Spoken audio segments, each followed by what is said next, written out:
Bonjour, Philippe Maxence a eu la gentillesse de me demander de venir vous parler de bande dessinée. Ce sera une conversation un peu informelle et qui, j'espère, se reproduira à intervalles réguliers où nous allons explorer ensemble, d'une part, ce que la bande dessinée nous propose comme nouveauté et d'autre part, ce que la bande dessinée nous propose comme trésor redécouvert ou tout simplement comme bande dessinée qui sont intéressantes parce qu'elles montrent quelque chose que seule la bande dessinée est capable de produire. Une alliance incroyable entre le texte et l'image, une capacité de construction du discours et des ressources narratives, pour employer un vocabulaire un peu pédant, qui lui sont uniques puisque le simple fait de tourner la page est quelque chose d'incroyable dans le rapport à l'image. Un tableau se présente d'une manière unique, une fresque comme celle qui est en train d'être restaurée à Saint-Germain-des-Prés oblige le lecteur de la fresque à faire le tour de l'église et en plus à Saint-Germain-des-Prés à se dévisser le cou. Mais il n'y a pas de solution de continuité. On passe d'une scène à l'autre dans un mouvement continu. Le film nous impose, même si on le regarde en DVD, une vision absolument fluide où on est obligé d'avaler les images les unes après les autres au rythme de 24 images par seconde, et parfois plus. La bande dessinée, elle, nous explique que nous pouvons feuilleter la page, parcourir la planche, s'attarder ensuite sur une case, revenir en arrière. C'est une ressource narrative absolument incroyable et les bons auteurs de bande dessinée en tirent d'excellents effets.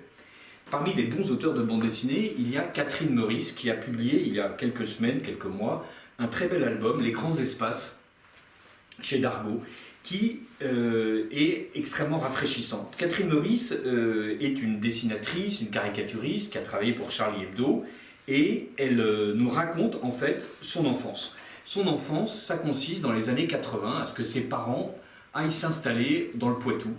Et dans le Poitou, ils restaurent une vieille ferme qui n'est même pas une vieille ferme, qui est une grange, qui n'est même pas une grange, qui est une grange en ruine.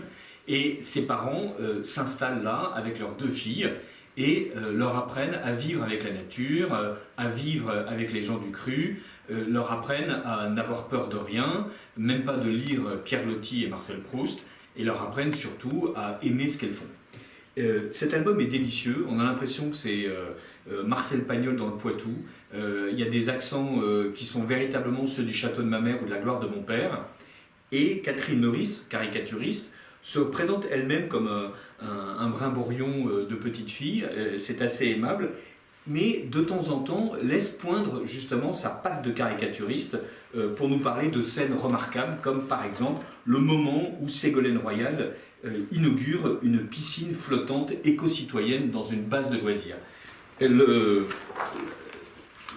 moment où elle le raconte est dessiné d'une manière extrêmement classique, avec un découpage qui n'a rien d'extraordinaire, mais l'ironie des textes, la qualité des gros plans, le visage figé de Ségolène Royal sont absolument remarquables, d'autant plus qu'évidemment la piscine éco-citoyenne est déjà absolument pourrie d'algues, et c'est ce qui fait que cette piscine flottante qui était censée permettre de se baigner dans une rivière sale à proportion qu'elle est naturelle réussit juste à concentrer l'intégralité de la saleté de la rivière.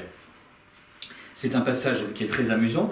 Un autre passage est absolument remarquable, c'est celui où la jeune Catherine Meurice se retrouve emmenée à un son et lumière au Puy du Fou, qu'elle appelle le Puy du Pou, et qui raconte l'histoire du Poitou du Moyen-Âge à nos jours. Et elle est absolument enthousiasmée. Elle est enthousiasmée quand la voix de Philippe Noiret, à l'époque, est celle du narrateur qui passe et qui dit « Je couche dans les barges des granges ou sur les berges des fossés, je traîne mon baluchon humide et colporte les nouvelles de métairie en métairie. » Elle voit des chevaliers, elle voit exploser le mot liberté dans le ciel, elle est absolument ravie, elle joue au Puy du Pou avec sa sœur pendant des semaines et elle découvre, horreur, Horresco Reference, qu'en fait il y a une supercherie, comme le dit Catherine Meurice. La supercherie, c'est que c'est Philippe de Villiers, c'est horrible. Philippe de Villiers, le Puy du Pou était un spectacle qui défendait les valeurs traditionnelles de la famille et de la patrie. L'homme politique Philippe de Villiers en était le créateur. Et donc là, évidemment, c'est atroce et elle se sent horriblement trahie.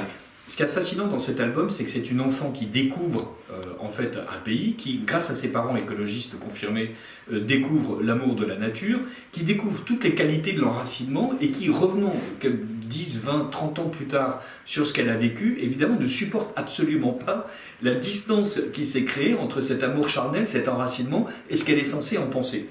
Malgré ces quelques, si j'ose dire, va-et-vient idéologiques, l'album est très intéressant. Et il est aussi très intéressant parce que Catherine Meurice introduit des effets de distance dans la manière de représenter les choses. Par exemple, elle visite le Louvre, elle visite le Louvre avec ses parents, sa sœur, et elle regarde des tableaux de Corot, elle regarde un tableau de Fragonard. Et donc on se retrouve avec un superbe crayonné, où il y a la petite Catherine Meurice qui est en train de rêver au pied d'un arbre, et cette planche, qui d'ailleurs fait la part belle presque à la matière du crayon, est directement inspirée d'un tableau de Fragonard. Et il y a là, c'est ce qui est intéressant en sein de bande dessinée, et j'espère que ce sera quelque chose que nous pourrons prolonger d'album en album, il y a la capacité à faire venir un autre registre iconographique, une autre manière de représenter le réel, et à jouer sur deux degrés de représentation, puisque évidemment, la bande dessinée est une représentation du réel, et en plus, à l'intérieur de cette représentation du réel, Catherine Meurice nous montre une autre représentation, et donc on a une représentation au carré. Voilà qui était un très bel album. Un autre album est paru en 2018, qui est de Hans Hillman, Papier tue mouche, d'après une nouvelle de Dashiell Hammett. Dashiell Hammett, donc, écrit dans les années 30, fin 30 et un peu après. C'est l'un des auteurs majeurs du roman noir. Il est majeur en ce sens que les histoires qu'il raconte sont généralement des histoires de minables, et les plus intéressantes sont celles où le héros est le Continental Op, autrement dit un opérationnel d'une société de détectives privés, dont on ne connaît pas le nom et auquel on prête rarement un visage, même s'il a été souvent adapté au cinéma.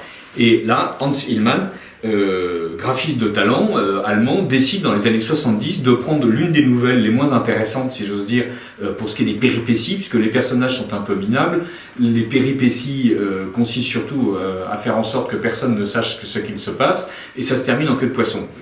Je vous l'ai bien vendu, néanmoins, ce qui est absolument remarquable, c'est la manière dont Hans Hillman crée un album de bande dessinée qui n'est pas exactement de la bande dessinée, mais c'est ça aussi qui est intéressant, le genre est en perpétuelle mutation, qui est en fait une succession de pages avec une seule case par page. On a quand même bien l'une des ressources majeures de la bande dessinée, qui est le fait de tourner la page et le fait d'avoir une histoire séquentielle. Cette histoire séquentielle joue particulièrement sur un effet qui est remarquable, qui est l'effet d'ellipse qu'il y a entre deux cases. D'habitude, entre la première et la deuxième case, il y a un temps qui se passe. Alors, généralement, il y a une gouttière blanche qui sépare les deux cases, mais par exemple, dans les bandes dessinées de Bretéché, c'est juste un trait qui sépare une case de l'autre. Mais dans ce trait, dans cet espace intericonique, il y a toutes les ressources en fait, de la bande dessinée, qui est l'art de l'ellipse. On sait que Hergé joue magnifiquement de cet art de l'ellipse dans toutes les aventures de Tintin. Peut-être reprendrons-nous un jour l'un de ses albums. Ici, nous sommes devant une porte fermée où quelqu'un essaye de rentrer et il rentre, et la manière dont il rentre, quand je tourne la page, c'est qu'en fait la porte explose. Et donc dans le simple fait de passer d'une porte fermée à une porte en train d'exploser, la manière de tourner la page m'ouvre un monde incroyable. Et cette séquence continue avec la manière dont on nous présente la population donc, de ce bar clandestin qui est en train d'assister de manière figée, à tout point de vue, figée par le dessin, figée par la stupeur, figée par la crainte, à la bagarre. Et quand je tourne la page, celui que le gros homme est en train de molester, en fait vole et vient dégringoler sur la table qui elle-même vole en éclats avec tous les personnages qui s'éparpillent. Ces images sont absolument fixes. Je ne peux pas parcourir la planche, il y a d'une certaine manière aucun dynamisme dans la mise en plage, dans la mise en case, dans la mise en planche, puisqu'il n'y a pas de planche, mais il y a une vitalité incroyable dans la manière dont les plans se succèdent.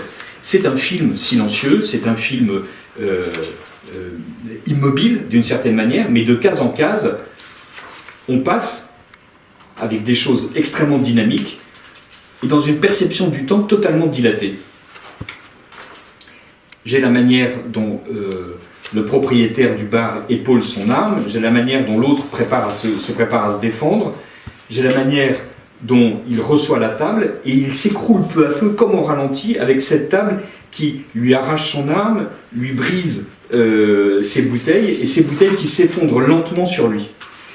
Hans Hillman a une manière fascinante de s'emparer de cette nouvelle, et case par case, d'en faire surgir des éléments remarquable. Cette longue séquence fait 3 lignes en fait dans la petite nouvelle, enfin, dans la longue nouvelle de Dashiell Hammett, mais là il l'étale parce qu'il a considéré que c'était un moment précis où il pouvait raconter quelque chose sur les bars clandestins, sur la violence, sur la représentation de la violence. Et il y a d'autres cases qui, elles, sont parfaitement immobiles, mais qui nous racontent les villes américaines, la torpeur, le soleil, la décrépitude d'une certaine manière, et ces paysages urbains silencieux sont comme des ponctuations et comme un final, une manière de nous dire que la ville a été totalement indifférente à ce qui s'est passé à l'intérieur de ces murs, à l'intérieur de ces rues. Et la ville américaine est là pour assister en fait à une histoire qui ne s'est pas passée et à un ciel qui est totalement indifférent. Tout ça est réalisé dans des lavis en noir et blanc absolument magnifiques. C'est publié à la Table Ronde, qui est possédée par Gallimard en ce moment, et c'est paru à la fin 2018 en France. C'est une bande dessinée qui a été commencée dans les années 70 et qui a dû être publiée pour la première fois au tout début des années 80. Quand je dis bande dessinée, je commets peut-être un abus de langage, puisque le préfacier, qui est célèbre, puisqu'il s'agit de Spiegelman, donc l'auteur de Maus, nous dit que c'est un roman graphique. Mais enfin voilà, donc cette expression roman graphique n'a pas véritablement de sens, sinon pour nous dire que les bandes dessinées sont grosses et qu'elles ne mobilisent pas l'intégralité de ce qui fait une bande dessinée classique au sens de la bande dessinée franco-belge. Une bande dessinée classique, en théorie, c'est un découpage en planche avec plusieurs cases et des phylactères dans les pages pour que quand les personnages parlent, et des récitatifs qui sont les petits bandeaux rectangulaires ou carrés où on nous explique pendant ce temps, 3 jours plus tard, mais alors que le colonel Black est en train de considérer attentivement la table, pendant ce temps-là, Mortimer est en train de s'enfuir. Enfin, donc des récitatifs plus ou moins longs. On peut remarquer en fait que la bande dessinée a souvent érigé des règles et s'est affranchie de ces règles. Quand on prend les bandes dessinées du savant Cosinus ou du sapeur Camembert, de la famille Fenouillard, il y a une succession de cases avec un récitatif en dessous. C'est quand même une bande dessinée, on le voit dans ce roman graphique qui paraît quasiment 100 ans après la famille Fenouillard, on a la même idée d'une case avec un petit récitatif. Quand on prend les bandes dessinées de Loustal et Paringot qui paraissent dans les années 80-90 en France, là aussi en fait il y a une succession de cases avec un récitatif. Le fait que les personnages parlent ou ne parlent pas avec un phylactère, le fait que la case soit muette ou ne soit pas muette, n'a en soi rigoureusement aucun intérêt. Ce qui est intéressant, c'est une fois de plus comment est-ce que j'entraîne les gens dans une histoire séquentielle avec un geste crucial qui est le fait de tourner la page. Et surtout, évidemment, et bien sûr, comment est-ce que je fais pour représenter le monde avec quelque chose qui existe dans la bande dessinée et qui là aussi est unique, comment est-ce que je fais pour représenter le son. On a tous en tête les onomatopées dans Gaston Lagaffe, avec la manière notamment dont les poêles à frire ont une qui lui-même va signeusement s'égarer sur les bords de la case. On a tous en tête les grosses explosions avec un boom absolument gigantesque comme dans Benoît Brisefer, où on a presque l'impression que c'est le bruit en fait de l'explosion qui repousse tous les personnages et tout ce qui est en train de voler en éclats. Et il y a une bande dessinée qui est parue il y a quelques années, Anne Sullivan et Hélène Keller, qui va nous montrer comment est-ce que la bande dessinée permet d'aller là où aucun autre art ne peut aller. Anne Sullivan et Hélène Keller racontent d'une manière assez évidente, c'est paru en octobre 2013, les aventures d'Annie Sullivan et Hélène Keller. Donc Hélène Keller, née sourde et muette, et qui peu à peu va apprendre à parler.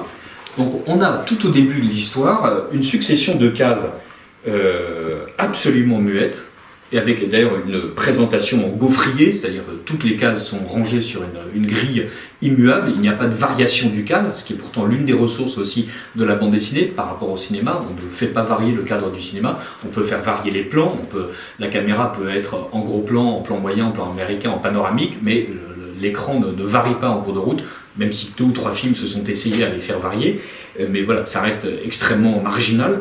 Il y a là donc une découverte de ce que signifie être plongé dans l'obscurité, et le lecteur est lui-même plongé dans le silence. Voilà. Il découvre cette bande dessinée sans savoir ce qui se passe. Bon, peu à peu, évidemment, il comprend, car grâce à Dieu, l'auteur nous offre quelques clés et on devient ensuite dans une bande dessinée classique, avec des récitatifs, avec des phylactères, avec des espaces intericoniques et avec des variations dans la composition de la page, des variations dans la largeur du cadre. Même si on voit bien ici que le module de base, donc 16 cases rectangulaires verticales, varie, mais juste quand il s'agit de faire en sorte que 2 rectangles se fondent et donc 2 modules n'en fassent plus qu'un. On est quand même un peu léger dans l'adaptation.